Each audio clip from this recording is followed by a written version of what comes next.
મિત્રો, 2 દિવસ પૂર્વે જ આપણે 26 જાન્યુઆરી પ્રજાસત્તાક દિવસ ઉજવ્યો. પ્રજાસત્તાક દિવસ આપણે એટલા માટે ઉજવીએ છીએ કે સ્વતંત્રતાના આંદોલનમાં જે લોકોએ યોગદાન આપ્યું, બલિદાન આપ્યું, એમને તો યાદ કરીએ જ, પણ મૂળ આપણું બંધારણ લાગુ થયું એ રીતે પ્રજાસત્તાક દિવસને આપણે ઉજવીએ છીએ.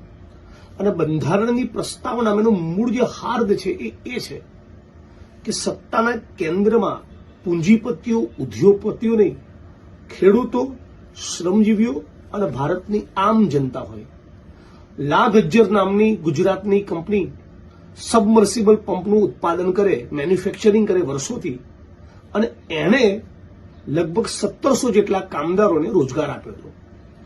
અચાનક એક દિવસ 2024-25માં આ કંપની વરુણ ઇલેક્ટ્રિક્સ નામની પોતાની એક સબસિડરી કંપની કિર્લોસ્કર નામની પૂનાની કંપનીને વેચી નાખે છે.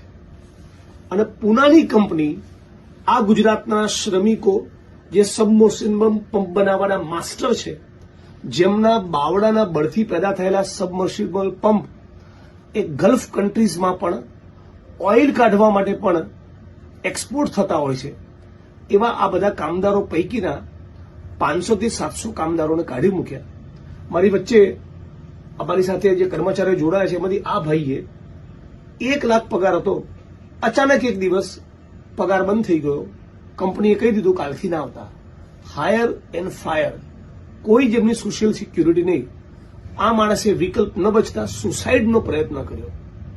આ વિડીયોના માધ્યમથી ખાસ એ કહેવા માંગુ છું કે લા ગજ્જરની આ સબસિડરી કંપની વરુણ ઇલેક્ટ્રિક્સના બધા જ માણસોને ખાસ કહેવા માંગુ છું, જે પણ 500-700 કર્મચારીઓને કાઢી મૂક્યા, મહેરબાની કરીને કોઈ આત્મઘાતી પગલું ન ભરો.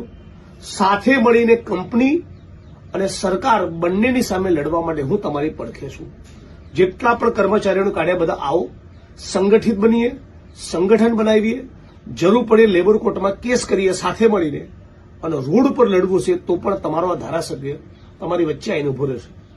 તમે સબમર્સિબલ પંપ બનાવો, એ પંપ બજારમાં વેચાવા જાય, એમાંથી ટેક્સ કપાય, એ ટેક્સ સરકારની તિજોરીમાં જમા થાય ને તો મારો પગાર થાય છે, અને તમારા પરસેવાના કારણે મારો સેલરી થાય છે.